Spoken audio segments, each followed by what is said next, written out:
With the legislative session now fully engaged, we thought this would be the right time to gather leaders from both parties together to discuss how their priorities differ and where they might be able to find common ground and agreement. It's a busy time for lawmakers, so let me say at the outset, we appreciate their time in speaking with us. Here's Susan Cadot with this week's in-depth discussion on what to expect in the 58th legislative session. Thank you, Rich. Yes, we have a distinguished panel with us today to talk all things legislature, and I'd like to introduce them to you. First, we have President Pro Tem of the Oklahoma Senate, Senator Greg Treat. We have the Majority Floor Leader, Representative John Echols. We have the Democratic Leader, Senator Kay Floyd, and Assistant Democratic Minority Leader, Representative Forrest Bennett. Thank all of you for being with us today. Let's start off just kind of getting an overall picture. And Senator Treat, we'll begin with you. Top 3 wish list for this session. Well, first off, thank you for having us. The number one priority was to get open meetings where people could still meet safely and get the business of the people done.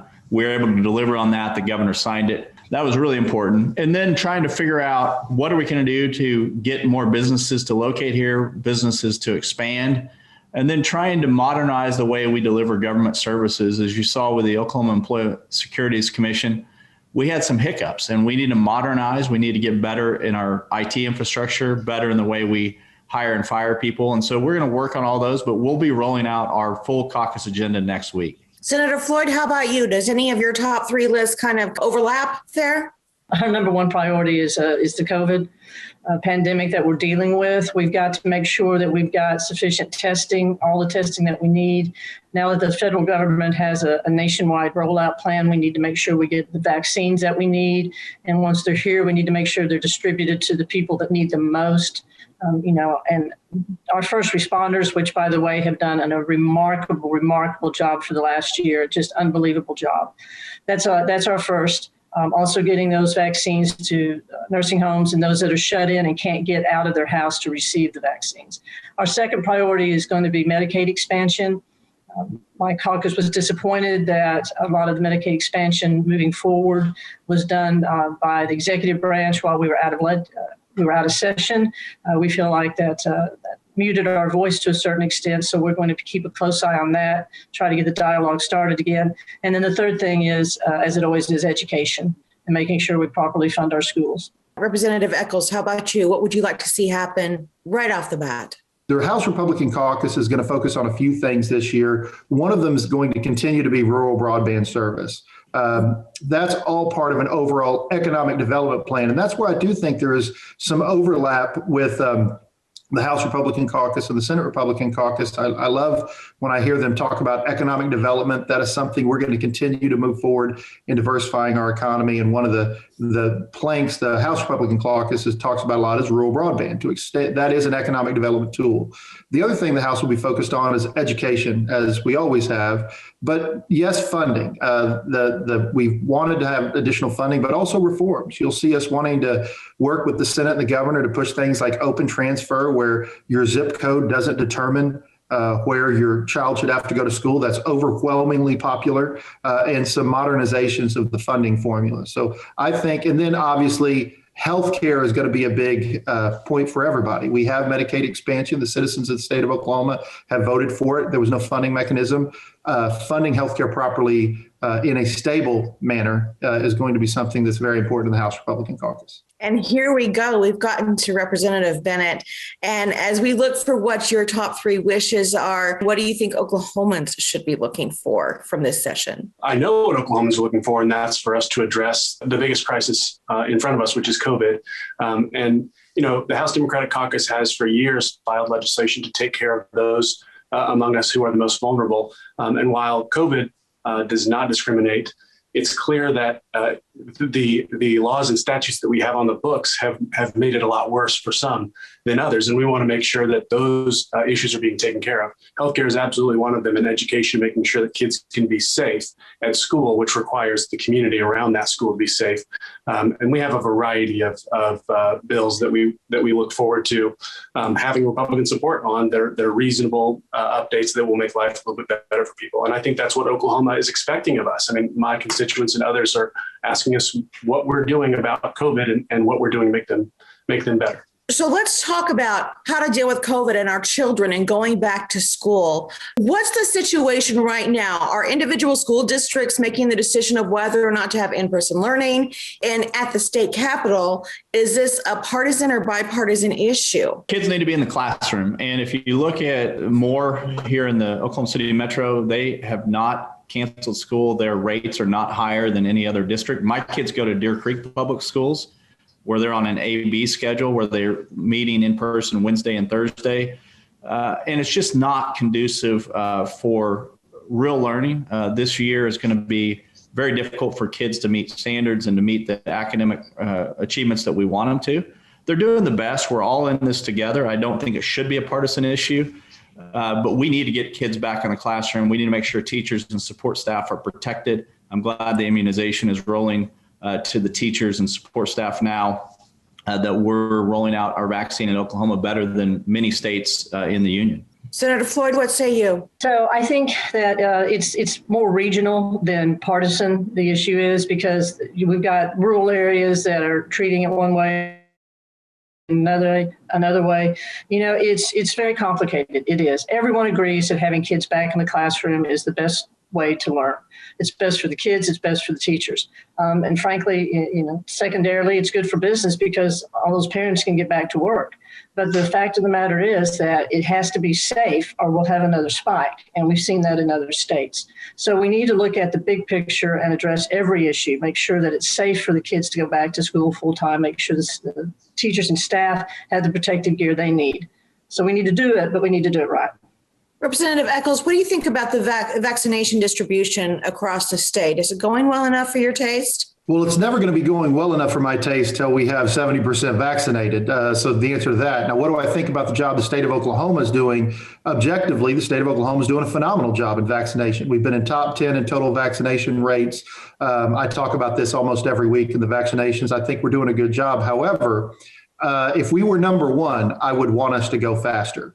What we are trying to get to that 70% number in vaccinations. We've got to get, I agree with what the pro tem said too, children belong in the classroom, and parents deserve to be able to go to schools that put their children in the classroom. That's why things like open transfer are so important. And in a poll I just got back, incredibly widely popular right now.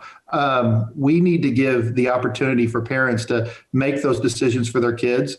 And then I do agree with, here's some bipartisan agreement. I agree with Leader Floyd that we have to make sure we fully vaccinate teachers.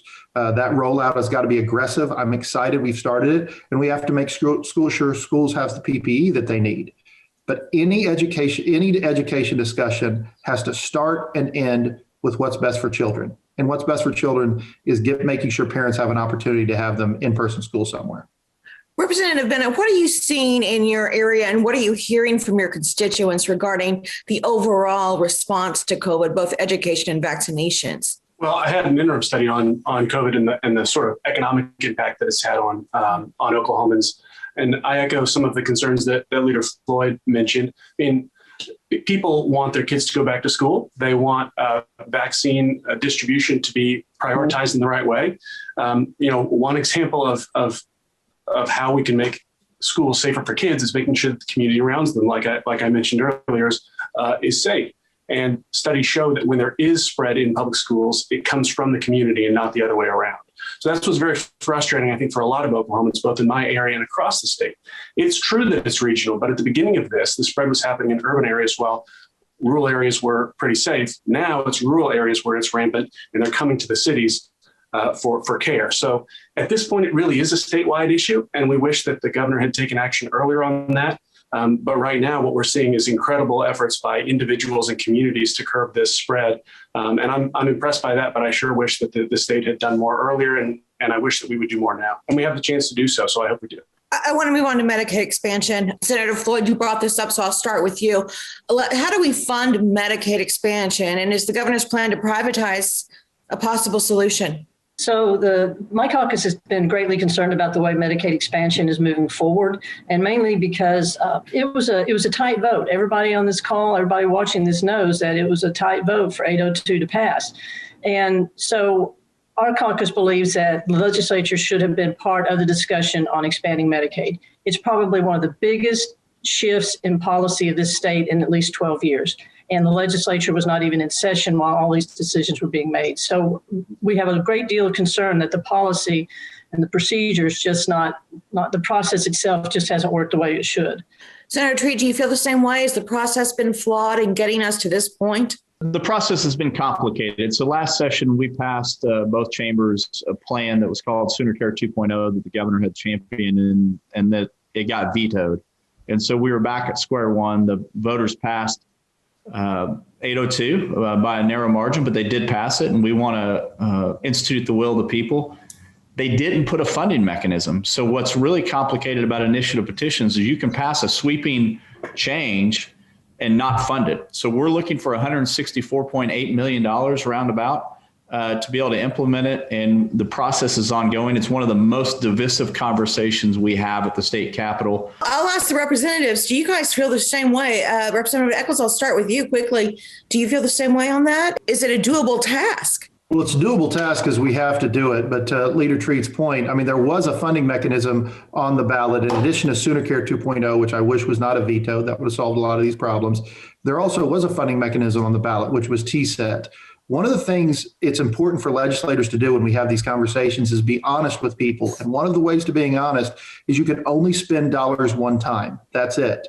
So here are the options. We're going to privatize. We are going to raise taxes. We are going to cut funds somewhere else. Those are the options.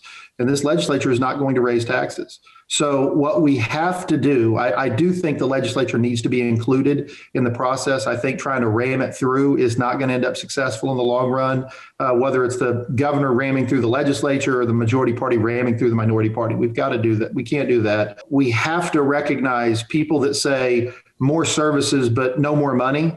That's not a doable deal. We're going to have to find a way to fund it.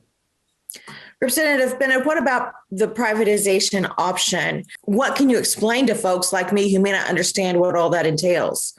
I would explain it like the other guys have, that it's a pretty complicated deal. And our caucus is working through the details of that as well, just like the other caucuses are, because we weren't at the table as much as we should have been. And perhaps my Republican colleagues can feel a little bit of our pain at what it's like to not be at the table when major decisions are being made. But the reality is, every time we talk about Medicaid expansion, we should thank the people of Oklahoma for passing it, because 200,000 people are going to get health care now that weren't before. And so it's not just, can we do it? It's, we must do it, just like Representative Echols said.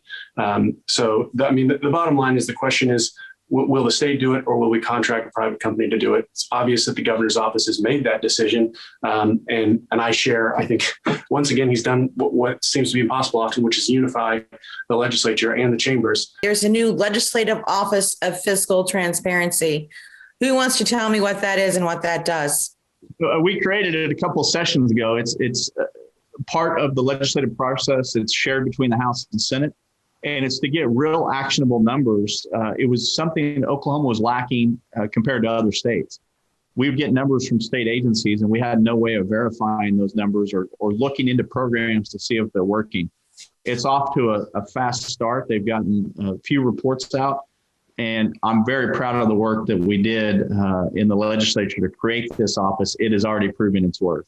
What do you think about the new office, Senator Floyd? I think that Loft has turned out to be very beneficial. I think that Leader Treat's being a little bit modest, because this was really something that he championed 2 sessions ago. But for his determination, I don't know if we would have gotten it. So I think that Loft is working, fortunately, the way it was presented would work. And I think that with the report that is going to be coming out soon, we're going to see if it's plugging some of the holes with the information we need to move forward. Senator, I'm staying with you. Will this have a big impact on appropriations? Will it create change in how business is done? Well, I think one of the things that Loft does is it helps answer the question on what's the methodology for the State Board of Equalization that State Board of Equalization uses. And that was a big question that we had. So I think that we're going to see Loft doing its job, and what we do with the numbers, I don't know what we'll do with the numbers, but I think we're going to have them probably in detail that we haven't had in the past. Representative Bennett, critique the governor's CARES Act spending. Have you had a chance to see that, and what do you think of it? Yeah, I've seen the report. It's fascinating reading. Anybody looking for some light, fun weekend reading should find it.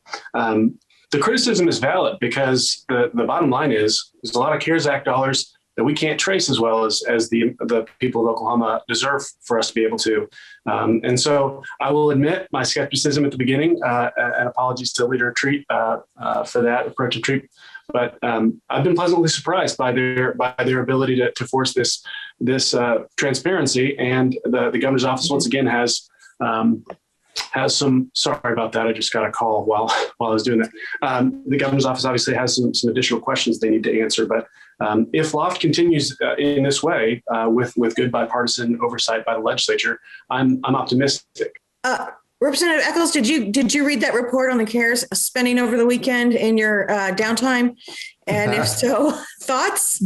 Yes, I have. I've read the report. I think Loft did a great job. Here's on Loft. Loft is something the Pro Tem absolutely did champion, and I was honored to be able to carry it in the House because it was a great idea that we've needed for a long time. It's the sword of the legislature. It needs its own independent fact-finding body. I do think we can make too much of this report. I think the governor did a great job with CARES Act funding, but what I love about Loft is it goes in and says, here's how we can do it better. It is an independent body that says, instead of talking about all the great things that it does, that's not the point of Loft. The point of Loft is, how do we make things better? What do we need to do best practices? So I don't want to overblow the criticism of the governor as to how he did the CARES Act funding. It was uncharted territory. I think overall he did a good job. But I do want to go back to an area where policy really, I think, will be changed. The Board of Equalization, which is how we determine how much money we have. I would put forth as a member of that committee that we need to have an appointment from the Pro Tem and an appointment from the Speaker, even if they are non-voting ex officio members on that board. So you have real life budget experts that are not determinative of how much money they have to spend. The legislature should never determine how much money it has to spend, but are on the board and can give some accountability and some expertise to it. Let's switch to the calls for justice reform in Oklahoma. And Senator Floyd, I do want to start with you on this. Has enough been done, or is there more to be done that you hope to address in this session? There's always going to be more to be done. I mean, this is an incredibly complicated issue. It's something that the state's been looking at for decades, long before any of us were in the legislature, long after we're gone. It's going to be something that has to be looked at. I will tell you from my standpoint, and this is Kay, not Senator Floyd. The biggest issue that I see with criminal justice reform is, and this is because it's my background, is we've got to figure out a way to fund the courts without really being dependent on fines, fees, and assessments. We've got to find a way other than funding our courts that way, because what happens is the courts are then set up to take the money that they're collecting from fines and fees and putting it into the system to maintain the court system. So even if it's just on its face, that looks terribly improper. So Roger Thompson, our Senate Appropriations Chair, and the courts are working to try to figure out how we can apportion money to the court system and get away from the fines and the fees and the assessments so that the system works the way it needs to work and it's focused on justice and not trying to keep the doors open. Senator Treat, is that realistic? Oh, absolutely. I agree 100% with what Leader Floyd said. The courts are way too dependent on fines, fees, and assessments. And there's a reason that when a highway patrolman pulls you over and tickets you, that money does not go to the highway patrol. It's a perverse incentive to build the budget. And our courts are built just the opposite of that, where they're fines, fees, and assessments. And I'm not saying there's anything nefarious going on, but it has created a system that people not being able to get out, that they owe so much once they get out of incarceration, that they're in this cycle that they can't get out of. We've got to do something there. We've got to make sure that pendulum's balanced between protecting public safety, which is one of the highest priorities the government can do, but also making sure that people who have drug issues or mental health issues, that we don't just lock them away, that we get them the treatment they need to be able to be productive citizens, not just taxpaying citizens, but people who raise their families here and go to school with our kids. It's an extremely important issue that we're going to continue to work on. Representative Echols, so I want to go farther in this. When you look at the impact of incarceration, and not too long ago, the state closed down some mental health rehabilitation centers in order to save money. Now we're looking at the pendulum swinging the other way. Let's put some money back in there. When do we get a lockdown rehabilitative system in place that isn't changed every 3 or 4 years? Well, if you meant Norris and Sork, though, those were not done away with for fiscal expedience. I do a lot with the developmentally disabled community. Norris and Sork were not done away with for fiscal expediency. They were done away with because they were broke models that were not the way we should treat the developmentally disabled. I don't know if you were talking about those or not, but Norris and Sork should have been done away with. That is not how we should treat the developmentally disabled. The community firmly wanted to get behind that. But you bring up a critical point that gets missed in criminal justice reform, and I'm so glad you brought it up. The availability of critical beds. And we need everything from crisis intervention beds, which is one of the things we're talking about in this criminal justice reform, when we're talking about how do we have medical health professionals that go out with police officers. Some are calling to go out instead of police officers. I think that's a huge mistake, but I do think sending them with police officers is a great idea. So we need both those critical beds for critical acuity, but what we don't have anymore, and is not nearly enough, long-term care beds, where we have people instead that are inside the correction system. And I don't know that it's funding as much as it's mindset. We have to change the mindset. Our prisons, our jails, by the way, are getting hit way harder than prisons, even in this regard. Our jails are not set up to be mental health facilities. We should have places to take these individuals. And if we look at some other states' models, Colorado does a pretty good job, we're just going to have to completely change our mindset. Representative Bennett, do you agree with that take? It sounds like this might also be a bipartisan issue for the legislature. Yeah, all the stuff that you heard my Republican colleagues say today is stuff that the Democrats have been saying for a long, long time. And I really am sincerely glad that everybody's on the same page now about so much of what criminal justice reform means. The problem is, I think that we got a lot of the low-hanging fruit, so to speak, with some of the state questions that we passed recently and other reforms that we've passed. And now it's into the minutia. People with mental health issues should never be in the system in the first place. We've got to save them and redirect them to programs that work. Colorado does a great job, specifically in Denver just now. They did a 6-month pilot program where they sent mental health professionals to some calls instead of police officers, and it was an overwhelming success. I could go on in this vein, talk about bail system, and people can't afford it. So they end up in the county jail for 1 to 2 years, waiting until they get sentenced to go to prison because they can't bond out. Meanwhile, their families are doing it without. And I think that's becoming more of a bipartisan issue as well in our legislature. So all of this, I know you said it doesn't take money, but a lot of these things take money. How's the state sitting for money? Senator Treat, I'll let you take that one. I think that we're in a better position than we left. Last April, the Board of Equalization had a unique meeting, or at least unique in my time up here, where they recertified off the numbers they gave us in February and cut it drastically by $1.3 billion. And we argued at the time that we thought that was too aggressive, that it was the downturn wasn't quite that much, but we didn't have data to back that up. And that's another thing we'll have to be able to help us in the long run. But we cut state government at $1.3 billion and tried to minimize cuts in the critical areas.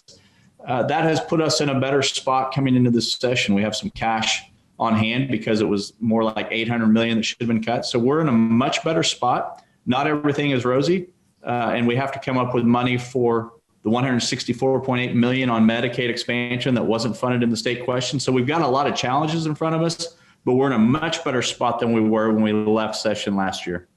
Senator Floyd, do you agree? We are in a better spot than when we left, and the numbers were revised, which was in our favor, which was great. The budget's the number one responsibility of the legislature. That's the number one thing that we are there to do, and it is always a challenge. It's more of a challenge right now. Everyone, that wraps up the questions I have, but I always end my interviews with asking, is there something we didn't address that you feel is important to touch on? Susan, I believe that it's important that your viewers know that we actually get work done at the state capitol. What you see the relationship between Representative Bennett and Senator Floyd and me and Representative Eccles, we actually like each other and we work together. And so this narrative that people think we're just like Washington, D.C. could not be further from the truth. We actually work together. We like each other. And while we may have some really big disagreements, we respect each other. And I hope that Oklahomans know that, because I think far too often we get wrapped into this vitriol that people think we're just like DC. We're not. I think that's clear in this interview. I'm pleasantly surprised. You all agree on everything, so it's just going to be a smooth session, right? I wouldn't say we agree on everything. Yeah. Thank you all. That's a great way to end this. I want to thank all of you for joining us and having this important conversation. And I hope to have you back again very soon as you wade into the waters a little deeper during this session. Thank you all.